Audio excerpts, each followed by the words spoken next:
opportunity for prosperity in the 21st century lies in the continent of Africa. Harnessing that opportunity will ensure a strong partnership between Africa and the G20 member countries, and indeed between Africa and the rest of the world, close quote. We as Africans need to address inequality and justice for Africans and its diaspora people, not as a peripheral issue, but as a systematic challenge that undermines growth, peace, and stability in the region. In this regard, Your Excellencies, Africa needs to evaluate how it promotes the issue of 2025 African Union theme of the year, which focused on justice for Africans and people of African descent through reparations. We recognize that the AU's focused on economic liberation, policy reforms, and cultural restitution. However, it is imperative to create space for dialogue to acknowledge historical injustices ranging from colonialism to slavery, whilst talking about achieving dignity for all in the prosperous Africa that we want to build.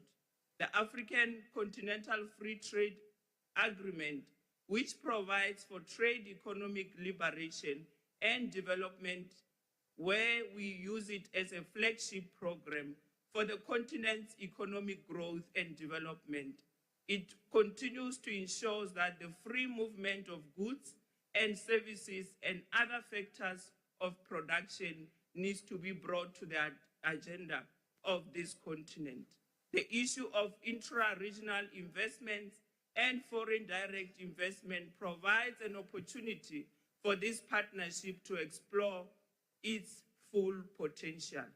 The full and effective implementation of AfCFTA depends on the speeding up of infrastructure development initiatives throughout the continent that will make it easy for goods and services to move from one African country to another, connecting 55 countries and almost 1.3 billion people within the combined gross domestic product valued at $3.4 trillion US.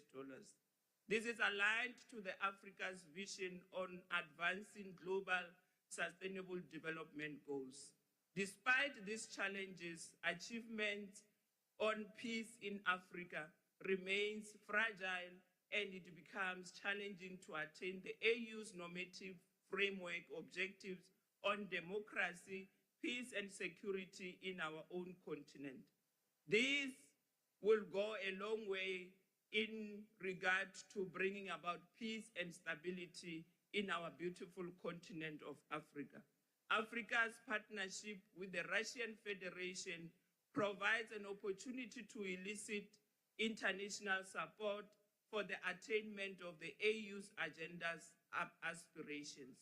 Therefore, we need to prioritize an African continent where development, peace, security can be realized through its nexus with infrastructure development initiative as a pathway for economic growth.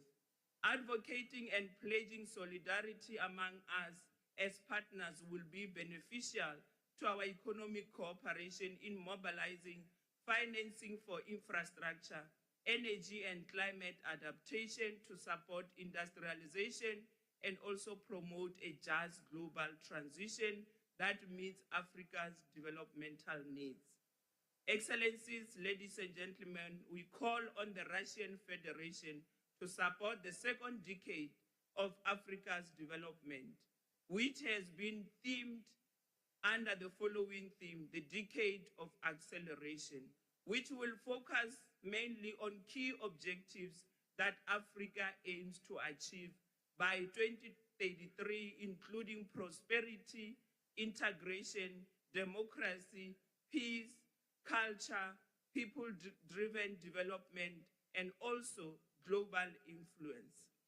Excellencies, distinguished guests, we see the plan as a roadmap for Africa's transformation, and it is also a testament to the continent's determination to take control of its own destiny through innovation, competitiveness, social inclusion, and social cohesion across the continent of Africa. To this end, it is critical that Russia-Africa partnership be aligned and synergized with the second 10-year implementation plan of Agenda 2063, where we want to build the Africa that we all want, to ensure that we better the lives of our people for the better. I want to take this opportunity to thank you as the co-chairs for affording South Africa the opportunity to contribute to these robust deliberations and a successful outcomes which will entrench Russia as one of Africa's committed and trusted developmental partner to assist the continent of Africa in achieving the development goals it has set for itself under the Agenda 2063. I want to thank you kindly for your attention. Thank you very much, Deputy Minister. And now allow me to give the floor to Her Excellency, the Commissioner of the African Union for Economic Development, Trade, Tourism, Industry, and Minerals, Commissioner Francesca Tachop Belobe. Signora Commissaria, tiene la palabra. Your Excellency, I just have been transferred from her to his. So, Her Excellency, the Commissioner just left. She has an urgent assignment, so she just left, and she has asked me to represent her and to represent the African Union Commission. I will deliver a very quick statement. So I apologize for these last-minute changes. His Excellency Dr. Badr Abdelati, Minister of Foreign Affairs, Immigration, and Egyptian Expatriate Affairs of the Arab Republic of Egypt. His Excellency Sergei Lavrov, Minister of Foreign Affairs of the Russian Federation. His Excellency Mr. Tete Antonio, Minister of External Relations of the Republic of Angola, Chair of the Executive Council of the African Union, and current Chair of the African Union. Your Excellencies, Heads of African Union Regional Economic Communities, Honorable Ministers, distinguished delegates, ladies and gentlemen. On behalf of His Excellency Mahmoud Ali Yusuf, Chairperson of the African Union Commission, I wish to express our profound appreciation to His Excellency President Abdel Fattah al-Sisi, the government of the Arab Republic of Egypt, and the broaderly people of Egypt for the warm hospitality and gracious welcome extended to the African Union delegation since our arrival in Cairo. This historic and emblematic city at the crossroad of Africa, the Arab world, and the Mediterranean once again offers an exceptional setting for dialogue, partnership, and collective reflection on the future of Africa's engagement with the world. I would also like to convey our sincere gratitude to His Excellency Vladimir Putin, President of the Russian Federation, for the invitation extended to the African Union to participate in this Second Ministerial Conference of the Russia-Africa Partnership Forum. This invitation reflects the importance Russia attaches to its partnership with Africa and its recognition of the African Union as the legitimate continental interlocutor. The African Union remains committed to working closely with the Russian Federation to deepen partnership that is balanced, forward-looking, and anchored in mutual respect and tangible development outcome. Excellencies, Africa-Russia relations are rooted in a long tradition of political solidarity and mutual respect. Today, our shared responsibility is to translate this political capital into concrete economic transformation in line with Agenda 2063, the Africa Continental Free Trade Area, and the Russia-Africa Partnership Action Plan 2023-2026. Africa does not seek partnerships based solely on the trade in raw material. Our ambition is clear: to move from trade to transformation, from extraction to value addition, and from fragmented project to integrated regional value chain. In this regard, the AFCFTA offers a single market of 1.4 billion people, harmonized rules, and a predictable investment environment providing a unique platform for strategic partners, including the Russian Federation, to scale sustainable and across the continent. In agriculture and food security, Africa's priority is structural resilience. The continent currently imports over 80% of its fertilizer needs, exposing our economy to volatility and external shocks. Africa therefore seeks cooperation that supports local fertilizer production, agro-industrial value chain, mechanization, and climate-resilient agriculture. Russia's expertise in fertilizers and agriculture technology position it as a strategic partner in building Africa's long-term food sovereignty. In mining and critical raw material, Africa holds between 30 and 40% of global reserve of key minerals essential for the global energy transition. Our expectation is clear. Partnership must support local processing, beneficiation, skills development, and regional industrial clusters, fully aligned with the AFCFTA rules of origins and sustainable mining standards. In energy cooperation, including the peaceful uses of nuclear energy, Africa faces a critical energy access gap affecting over 600 million people. Reliable baseload energy is indispensable for industrialization. Civil nuclear energy, implemented through responsible, safely, and in full compliance with international standards, can play a complementary role in Africa's diverse side with renewable. To support electricity generation, health, agriculture, and scientific research. In parallel, Africa and Russia have an opportunity to deepen cooperation through innovation, development, finance, and frontier technologies. Africa welcomes structured engagement on debt swap mechanism, including debt for development and debt for climate instrument that can ease fiscal pressure while channeling resources into priority sectors such as infrastructure, health, education, and climate adaptation. Cooperation with the new development bank is equally important, particularly in co-financing regional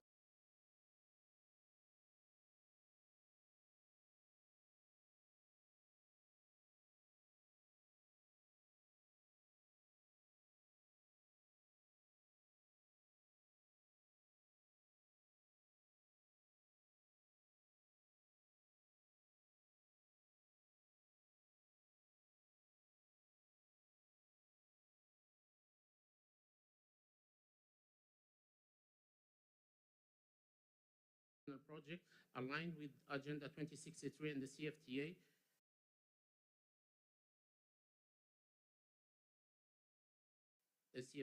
At the technological frontier, Africa looks forward to advancing collaboration with Russia in space, science, and satellite application through the African Space Agency, notably in climate monitoring, agriculture, and disaster risks management, as well as in artificial intelligence, with a strong emphasis on skills development, ethics, and digital sovereignty.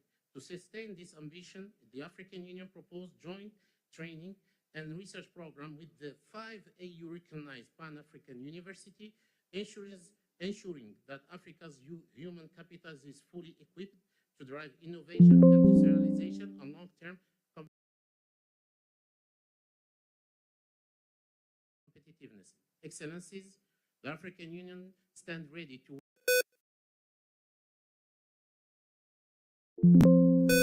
work with the Russian Federation to translate dialogue into delivery through sectoral task forces, flagship project, technology transfer, and capacity initiatives that generate jobs, strengthen sovereignty, and create shared prosperity. Africa seeks a partnership with Russia that is predictable, industrial, and transformative, a partnership that invests in Africa's future and delivers measurable outcomes for people. I thank you for your attention.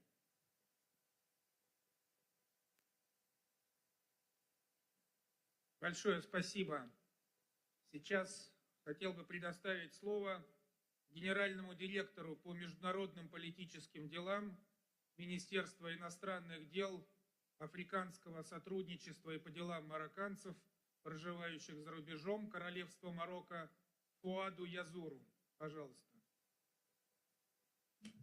شكرا سيد الرئيس.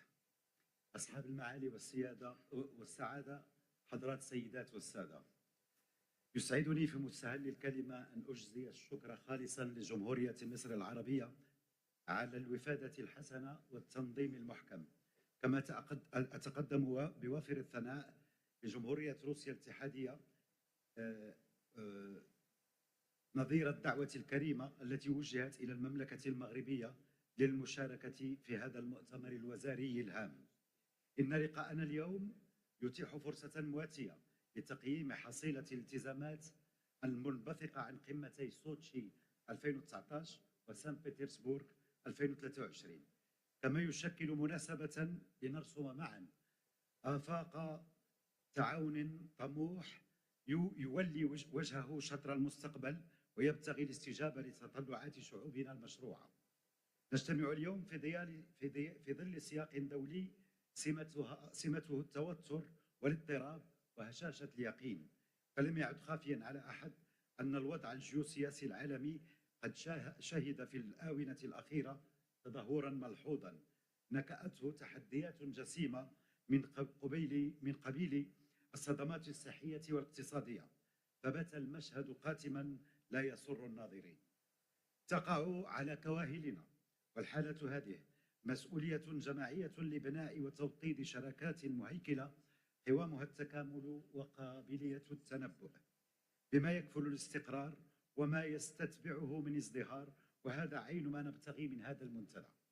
إن حضورنا اليوم في القاهرة وازعه قناعة راسخة ما فاتئة توجه العمل الإفريقي للمغرب تحت القيادة الرشيدة لصاحب الجلالة الملك محمد السادس نصره الله. فقارتنا وإن كانت مهد البشرية ليست مجرد مادة تطلب في مظان كتب التاريخ ولا سقعا نائيا عن العالم وتموجاته، بل هي رقم لا محيد عنه في المعادلات الجيوسياسية المعاصرة. إنها قارة قوية بتنوعها، عاقدة العزم على نحت مصيرها بسواعد أبنائها البررة ومن شاكلهم طموحا. لقد بات في حكم المؤكد أن إفريقيا تجسد مستقبل العالم من الناحيتين الديموغرافية والاقتصادية، فبحلول سنة 2050 سيبلغ تعداد سكانها 2.5 مليار نسمة، نصفهم دون سن 25، ولا يختلف اثنان على أن هذه الشريحة الشابة تعد مؤهلا بشريا من الأهمية بمكان، ورصيدا وفيرا للتنمية، وفرصة استثنائية للنهضة شريطة أن تواكب باستثمارات ملائمة في مضامير التعليم والصحة والتكوين والتشغيل. ولكي يلقى صوت قارتنا آذانا مصغية